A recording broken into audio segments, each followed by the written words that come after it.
this is the way of the script writer. So remember, a scribe was someone who used to be thousands of years ago a divine position. I think the Egyptians had a god named.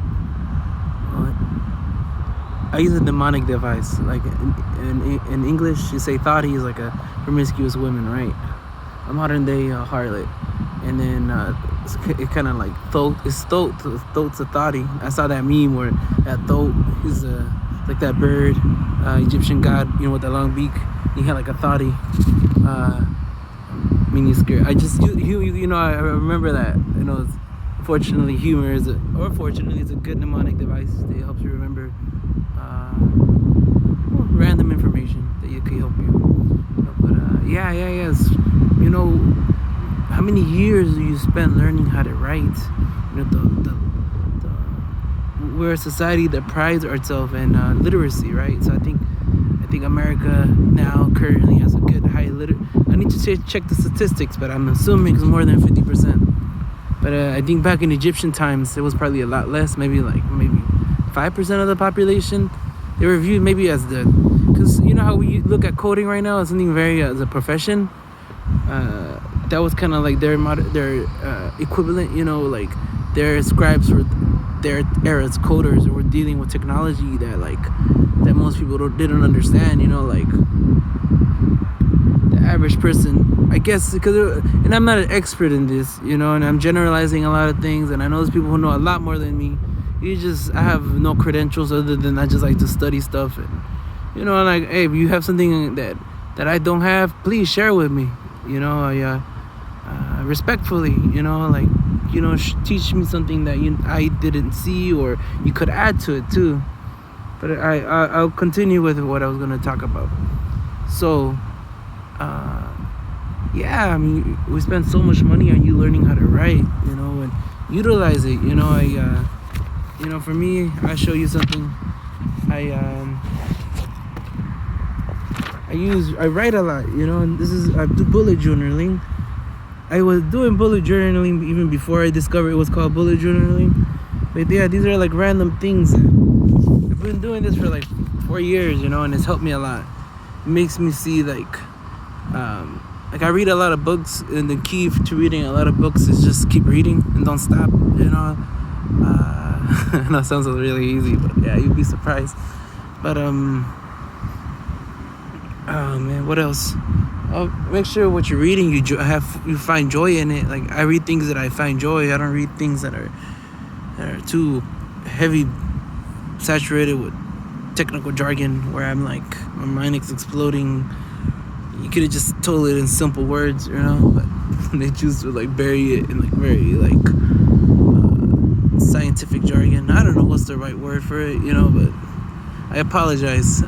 Definitely hearing a side right now, but I digress. But yeah, see, if you're not an outlier, and I'm talking about within America, but these films, they could wind up being seen anywhere in this world. But if you know how to write in some form of script, English is nice, but if you learn something different, like Spanish or another script, it's very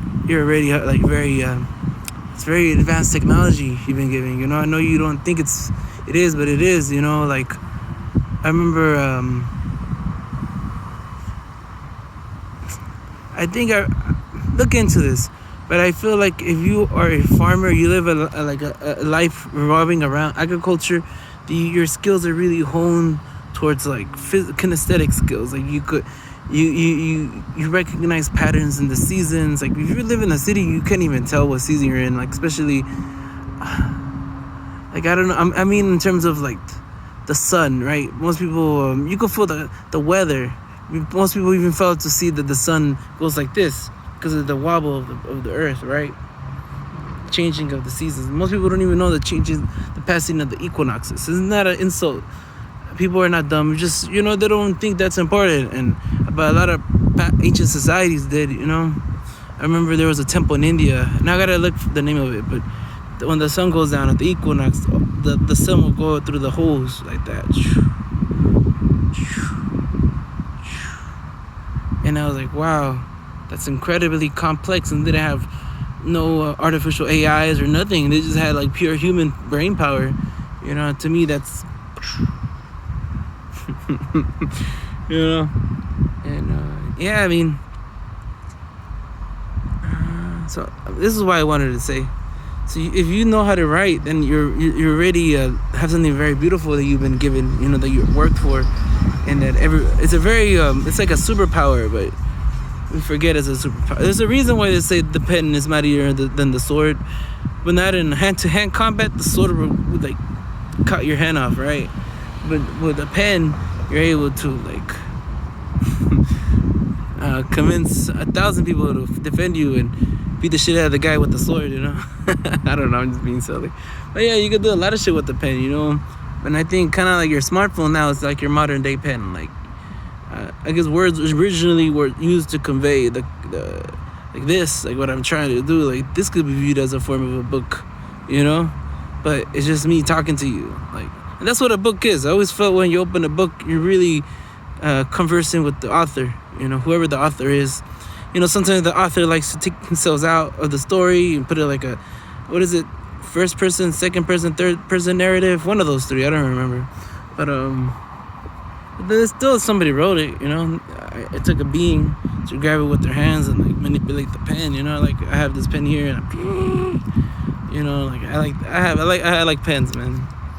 But this is a good lead pencil. If you want to be a good writer, this, yeah. But yeah, man, just appreciate writing is a cool thing, you know. I think now we're relying more on phones, and don't get me wrong, I still feel like their dying will never die off, just like the reading of books will never die off, you know. You might lack that it finds like a corporate like superstructure like a Barnes and Noble, but it certainly will not lack people having it in their study, you know, or somebody gets lucky and open up like a indie bookstore, like Sideshow bookstore. That's a good bookstore. But I don't know, COVID, yeah, well, there's other little bookstores, you know. I think there's still something divine to books, you know. Don't get me wrong, the cell phone's pretty cool, you know. But and look, I have a big book collection, and it's kind of like I'm a hoarder, you know. And I just bought like a bunch of books equivalent in size, and it fits in the palm of my pocket, you know. So I do see that as a big perk, you know. And I think the screen technology is getting just as good. Where I remember when technology for like Kindle came out, it wasn't so pleasing to the eyes. It was something very like for me that I didn't find it pleasing. And then now the screens feel very pleasing to the eye. It's so weird, like how these scientists manage to work something out, you know. And I can actually read from a screen. But random little things you'll never think about, right? But you know, I'm here at the park, and every time I come here at the park, there's always people playing a basketball game, a full-blown basketball game. And you know that's no big deal, but it is Corona. You know, whether you believe in it or not, you know somebody's gonna look at you. And then I come here today, and then they have like somebody came and like welded 2 metal rods in between the rim. And it's funny seeing these guys come out and they see that somebody welded these 2 metal rods on the basketball rim, and then they're like, they start screaming like, "Fuck no!" I feel bad for these guys. I love basketball, don't get me wrong, but I think maybe it's easier for me because I got a lot of hobbies. Like if they took out my guitar and told me I couldn't sing, maybe I'll be like, "Fuck you too," you know. Maybe I'd be a lot more upset. But those are my main. I love basketball. I do miss it. But I can't wait for it to come back in 2 years, you know. Or if I play a pickup game, make sure nobody sees me in public, you know. But because I guess people still don't see the severity of what's happening, you know. Whether you believe in it or not, you have to admit there are germs, you know. So we've always should have been more conscious of the pathogens that live around us. So it's not something where we should have always been like this, you know, aware. But it's good that we're just aware for it this much, because this disease is a little out of the ordinary, you know. And yeah, I mean, I believe in it, and I know there's people who believe that's not real, and you know, hey. I don't know. Maybe you're right. And maybe you're wrong. I don't know. But I certainly still putting on that mask 'cause I think it's cool. Halloween 24/7. You know, it's funny. My friend walks in, and we were talking about how he looks like a. I don't want to say. He just looks like I don't know. He has his beard big like me, and he had like a scarf, one of those scarves that you like military headgear you put around your face, you know. And he had like a bandana he twirled around his. And he did it unconsciously. And like, hey, dude, you look kind of like ISIS, dude. And he looked in the mirror like, yeah. And he was supposed to start alive, and like, yeah, I kind of do. And I was like, man, it's the science of the times. This is no big deal. But maybe like 10 months ago, you would from August 2020 to August 2019, people would have been like, oh my God, he's gonna rob us. That was like a hit. That was like, but now it's like no big deal, you know. And I can't wait for that to be weird again. You know, low-key, I don't think people are gonna continue wearing these masks because they kind of see how fun it is. People are getting creative with it. And see, last time there was a disease in 1919, 100 years ago. What are the odds? 100 years, right? Or approximately. Because remember, things don't go in nature. Things just go. 1,000 years later. These cycles last thousands of years, you know. But yeah, one cycle change, you know. It's no big deal, you know. It's just my theories, you know. You don't have to believe in them. You should always question everything, right? But what else? Random stuff, you know. Probably go until 13 minutes. What else can I talk about? Yeah, man, there's a lot of people making similar videos to this, and I think it's interesting. It's happening all around the same time. So I think there's some sort of shift happening with the society, you know. Characters that have been observant of the social norms are now beginning to become more public, and they don't usually align with the narrative that their physical appearance align with, you know. These are all opinions too. You don't have to agree with me. Remember, I always welcome differences and discussions. You know, I feel like when one group feels they're completely right over the other, and they must superimpose their beliefs on the other group. Because I'll tell you this. Yeah, the past happened. You know, you can't like change the past. You know, reading those history books are very painful. You know, but humanity has always been very cruel and very disrespectful to his brother. You know, when it's a complex history. You know, it's something where you should teach both sides. You should be your own judge. You shouldn't just absorb a person who made a Facebook account, who God only knows, you know, that's this, because this technology is powerful. It can sue violence, right? And I think it comes with ethical responsibility that has not been considered. You know, there's a lot of people who are having very grandiose ideas, and they're picking up a big audience.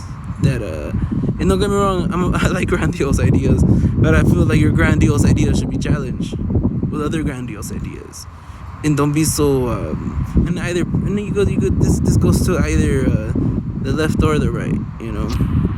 And if you're one of those special people that call themselves like somewhere in the middle of the, you know, the triangle, you have the left, the right, and then you get the triangle, and 3 goes in the middle.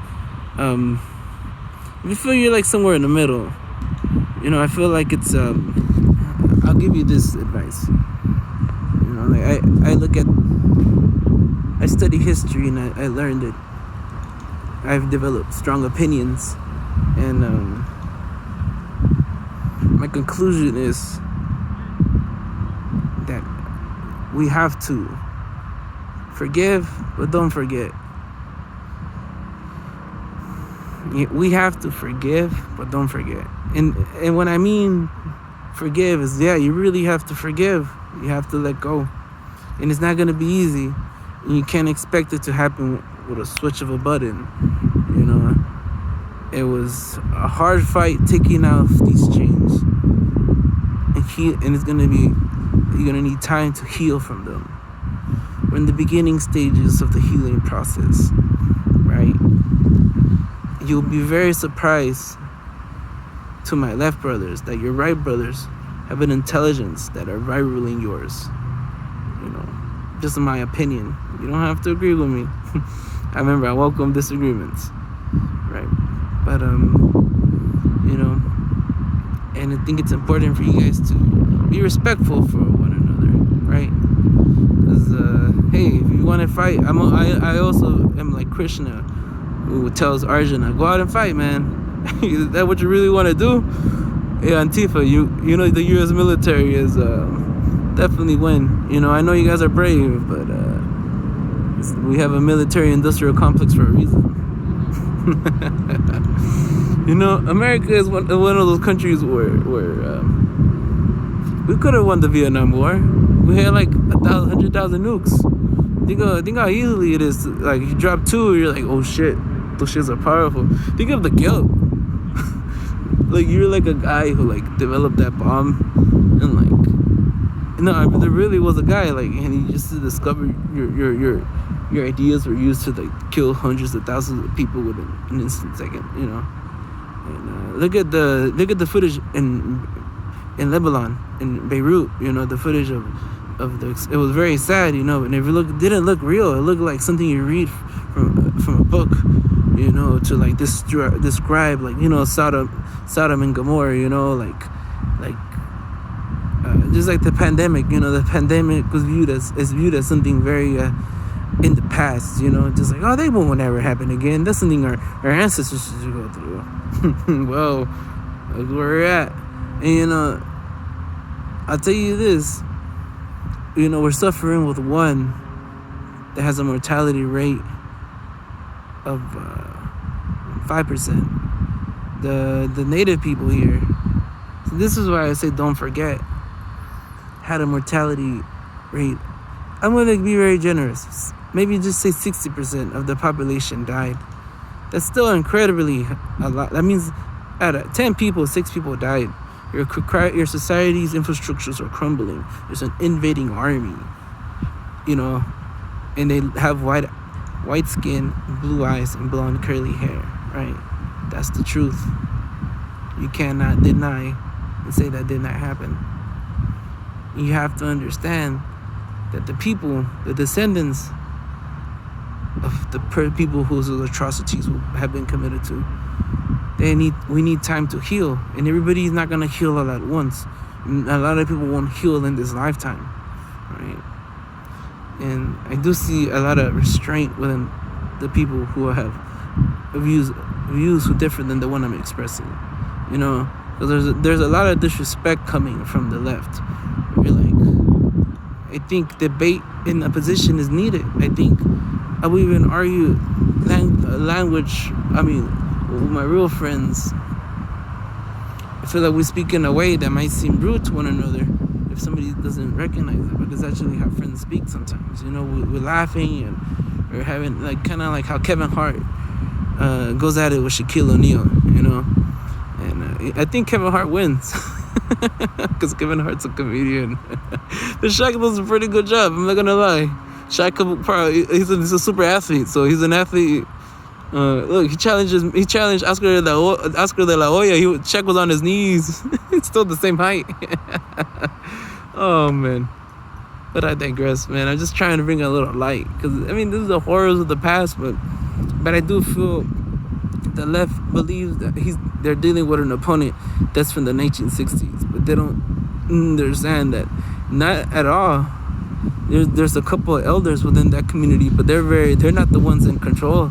I know it's very young, very intelligent, very insightful commentators who are making you guys look very silly right now. Very, you know. I think about it like this, and I leave it at this 1 minute. It's all about your delivery, right? I think sometimes you're trying to convey in a good message, but it gets very complicated when the words that you're using are not easy to comprehend, right? Like, I always think about it like this: Make America Great Again is very unique to each person. There's certain people within the Rust Belt stage, who felt like the 1950s and 60s when there were jobs here, when they had jobs, factories. It's a Rust Belt because it was steel belt. You know, there's Pittsburgh, all these, and a lot of them, yes, have moved on, but a lot suffered. You know, Detroit, all these other cities in the middle, and that's why Make America Great was like, yeah, I think in the 1950s it was great, but then the people on the left, what about when 1772? And yeah, what about 1772? You know, but now, like, I'm gonna destroy you and seek revenge for 1772. And we're like, hey, let's have a dialogue about this. You know, you have to understand. See, this is where I actually sound different than the people. So a lot of people who will say, yeah, what about 1772? Will be like, oh, and then you proceed to be like, oh, you all are just a bunch of racists, you know, yada yada yada. Like, you guys are pure evil. And I'm looking at her insulting the other guy. I was like, whoa, chill. I actually think there should be a debate. I really do think there should be a debate. And if you don't agree with the person, just be respectful. You know, there's rules to this. You know, don't just be like this. Oh my God. Or don't just hold up a sign, you know, like, have a debate. You know, don't disagree. Or do disagree. You know, it's like, I think it's when everybody's saying, yeah, this is a great idea, and then nobody tells you, hey, this is a horrible idea, you're going to proceed to go with that horrible idea. At least when somebody told you, you'd be like, what? You know, somebody did tell me. And now that I can recognize this pattern, because this way you're just hearing a bunch of yes people, right? And you need to hear a no here and there. You know, you need a seventh note to remind, the most dissident note to remind you that, I like the seventh note, you know, it's Locrian, you know, Locrian, and I like it because I feel like it represents America. America is a society that, like, I've always felt like nations embody the energy, right? There's something about this society that embodies a very particular energy, you know, for better or whatever you want to call it. It is true, you know, and it's funny because you could see who's first arrival, first generation, second generation. Because I see it, you know, I see it.